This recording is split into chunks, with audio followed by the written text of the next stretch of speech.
Now, obviously today we're going to be removing all the ancillaries from the engine, but I thought you might be excited, interested or diverted to know that actually the engine isn't seized. It goes round and round and round. So I think that's probably a good thing. So, having made that discovery, time to remove all the bits that are on the gears. Right, off we go. Here. Now, as you can see, I've oiled my nuts quite liberally.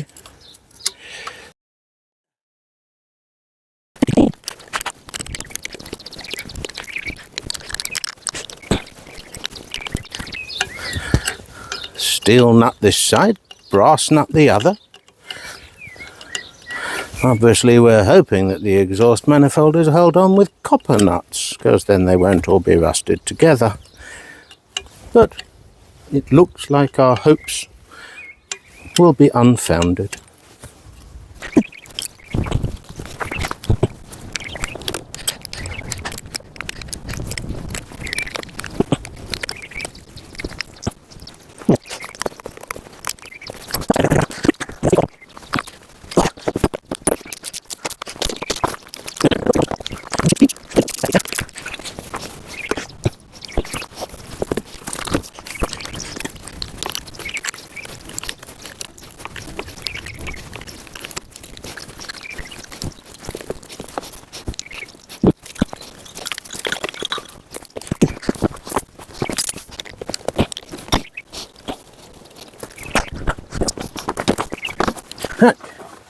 One dynamo.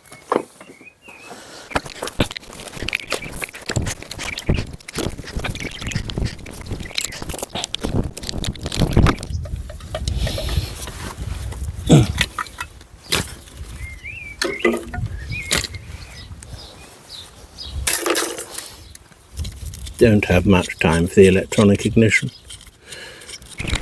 So now we set about removing the ignition coil, and then we're going to move on to the distributor.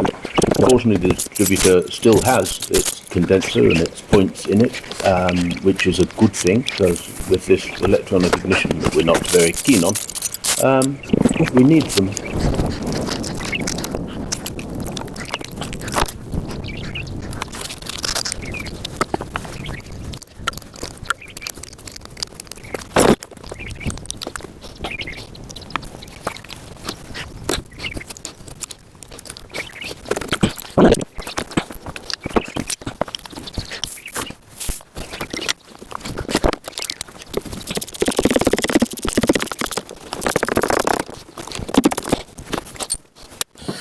One AF, one Whitworth.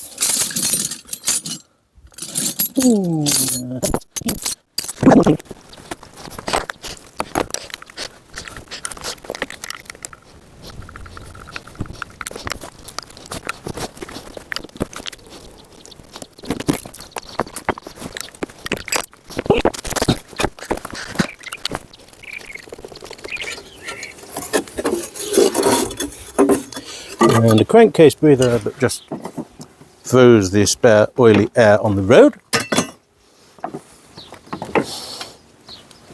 Now, time for zooming. No.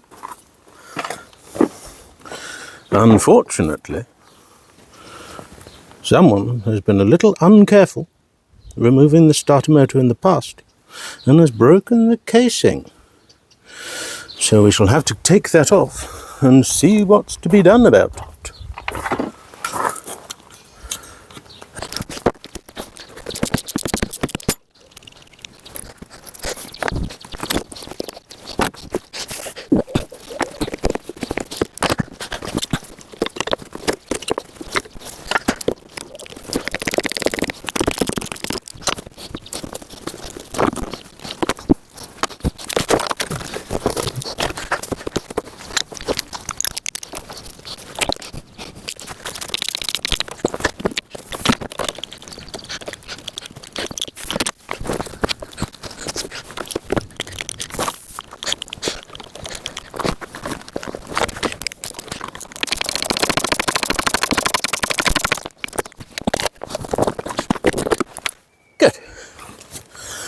Yes, well,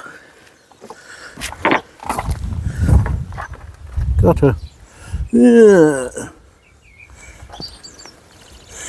bit of an issue with that, haven't we? But it's overcomeable. Most things are. Now then.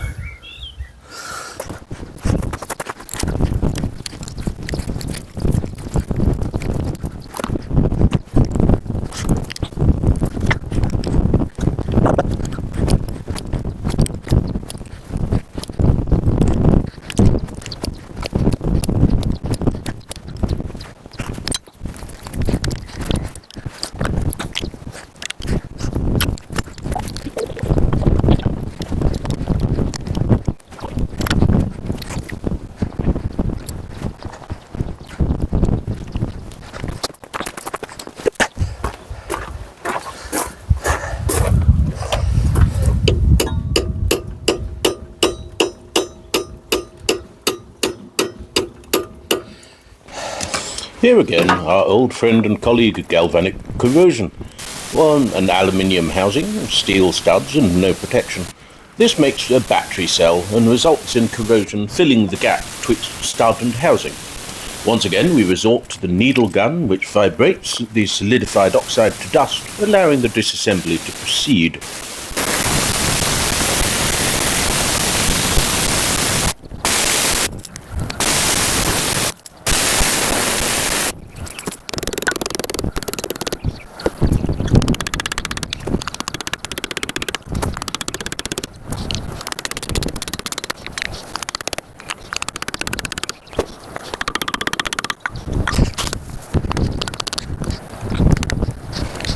After an extended pummeling, we can begin levering the housing off its studs.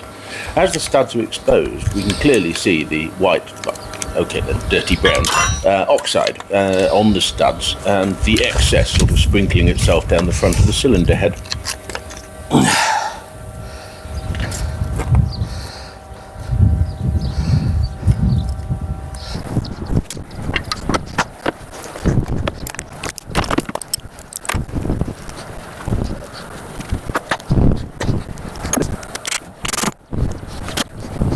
Our first victim.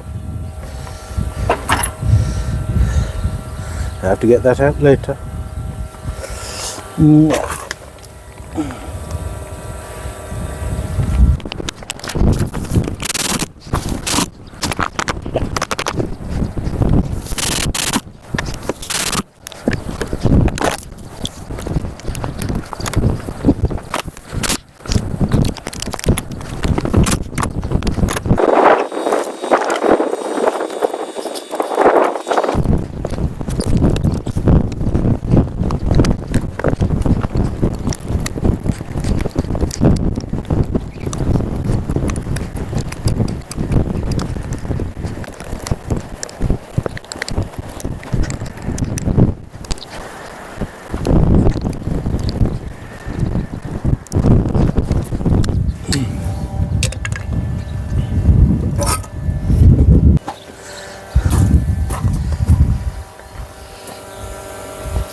And there we have it, inlet and exhaust manifolds removed. This engine is getting thinner and thinner. Wish I could say the same about me.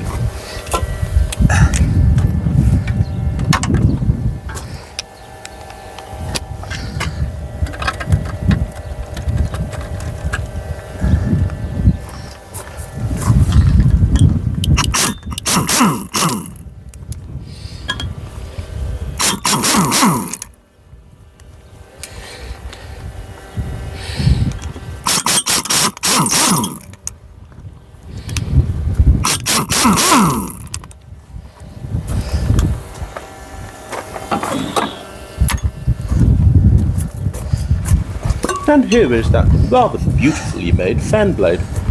One can just imagine the conversation, can't we? Yeah, I want a fan blade. I've got a mate who used to build Spitfires. I'll see if I can get him to knock something up.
Now, for some reason, this water pump there doesn't seem keen on coming off. I imagine it's just a bit of corrosion holding it back. But with a bit of levering, a bit of wiggling, a bit more wiggling, some tapping, some more levering, some wiggling, some more tapping, and some levering and some wiggling, it does actually come off in the end.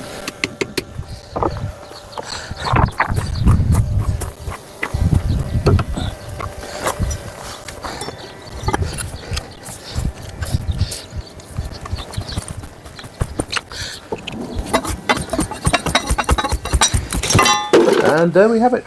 The engine is now thin enough to come out of the vehicle, so we'll be lifting it out in the next episode. Feel free to have a look at the website, see if there's any episodes you've missed. There's an episode list on there, as well as a buy a bulk button for those of you who want to support my little venture here. Yeah, see you next week. In the meantime, enjoy.